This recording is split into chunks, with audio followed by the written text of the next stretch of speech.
naman ng pagtatrabaho, ako ay nakaupo dito sa aking lamesa, sa aking upuan. Iniisip ang mangyayari ngayong oras na ito.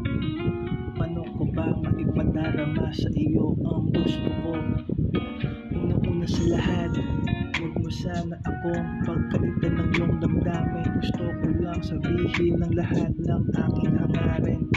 Alam mo, para kang isang makina na hindi nahihirapan kapag umaandar na ito sa labas. Labas-pasok lang ako sa aking mga gustong mangyari.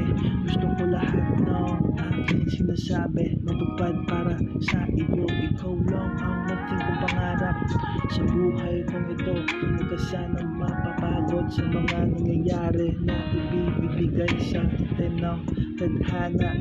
Mahirap man ang ating gagawin, meron namang solusyon. Basta't hawakan mo ang aking damdamin, hawakan mo ang aking mga kamay, para tayo'y maglalakbay.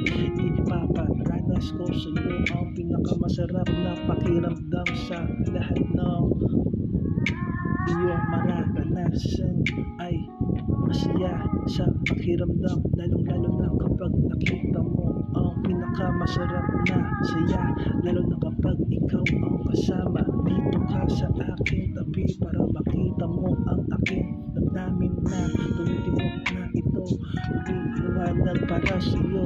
Nakita ko ang puso mo ay nakita ko din sa damdamin ko. Kapag pinagsama natin dalawa, siguradong magiging masaya. Para siyang isang langit na hindi na kailangan bumaba. Tayong dalawa lumilipad sa langit, kasabay ng mga bituin.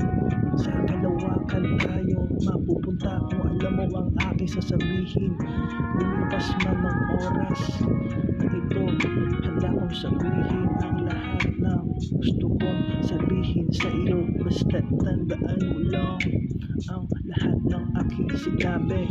Mahal kita kasi yun ang gusto ko na sinasabi. Hindi na ako maghahanap pa ng kung ano pa man. Basta nandito ka sa aking tabi, ang buhay ko'y ayos na lang at kontento na sa mga nangyayari. Huwag mo sana akong iwan sa lahat na mangyayari sa ating dalawa. Pasensya na kung meron akong mali na sinabi, patawarin mo ako sana. Mahal kita, mahal kita, mahal kita, mahal kita.